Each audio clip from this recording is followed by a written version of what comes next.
Ang drama naman ng intro na yon, grabe. So hello mga ka-beauties, narito na tayo sa part 3 ng ating celebration ni Sisi sa Masasa. Pauwi na nga kami at binabaybay na namin ang mahabang pilapil na ito patungo sa sakayan ng tricycle papunta sa port. Tanghali na rin kasi kaya talaga naman napakainit ng aming paglalakad papunta sa pilapil na ito. Hindi na nga ako nakapag-video dito dahil sa sobrang tindi ng init. Sandali lang naman kami nag-aantay sa port at maya-maya pa ay dumating na rin ang aming sasakyan papunta ulit sa Talaga Port.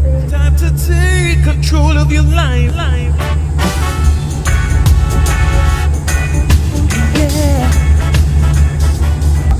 Pababa na tayo ng barko. Ang daming tao. Kasi may pila rin ng ayuda sa dulo.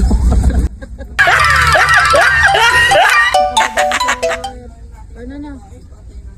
Si Bunso. Ayun, nasundo natin. Hello, Pilipinas!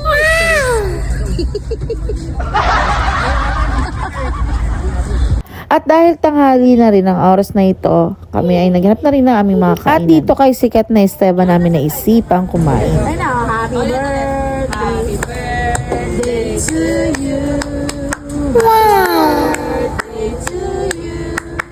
Happy birthday! Happy birthday! Happy birthday to you!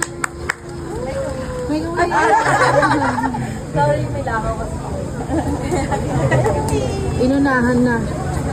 Ay! Happy birthday! So after kumain, dumiretso na rin kami dito sa farm ni Raymond para makita ulit ang mga puno na naghihitikan sa bunga. Na-amaze ako sa puno na yun, grabe, para kang nasa Japan vibes, diba? Ang ganda. Maraming beses na rin kami pumunta dito sa farm nila Raymond, kaya lang, hindi nabumunga yung mga puno, kaya ngayon lang namin makikita na talagang namunga na siya. May katatakotang kwento pa nga dito, kasi nga, diba, may katabing sementeryo to dati. Libingan ng mga Espanyol daw dati yon. Tapos, dito sa mga puno na to, kaya hindi daw siya namumunga kasi nga may nakatira daw, ganon. Nadadwarf ba yan? Ng malaking mangga. Nadadwarf ba yung dungat? Malilit lang. Para Ang dami yung maliit na bunga puno kasi pa. hindi na makuha. Pati itong duwat, mga kaibigan. Baby, ayun!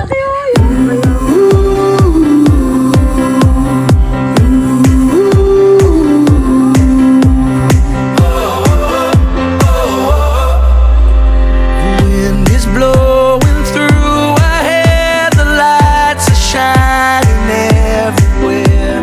From up above and down below, we fall into the afterglow. So now, this is the perfect night tonight. It's now or never. Come on, let's light up the sky.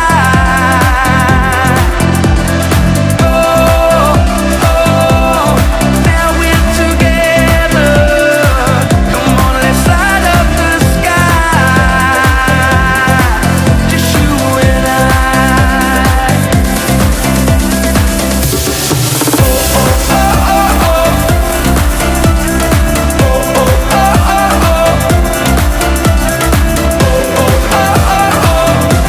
Let's light up the sky.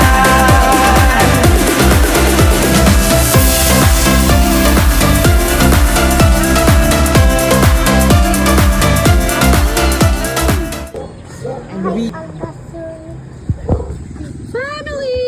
Happy birthday, Ana Boy! Thank you, Kuya Raymond.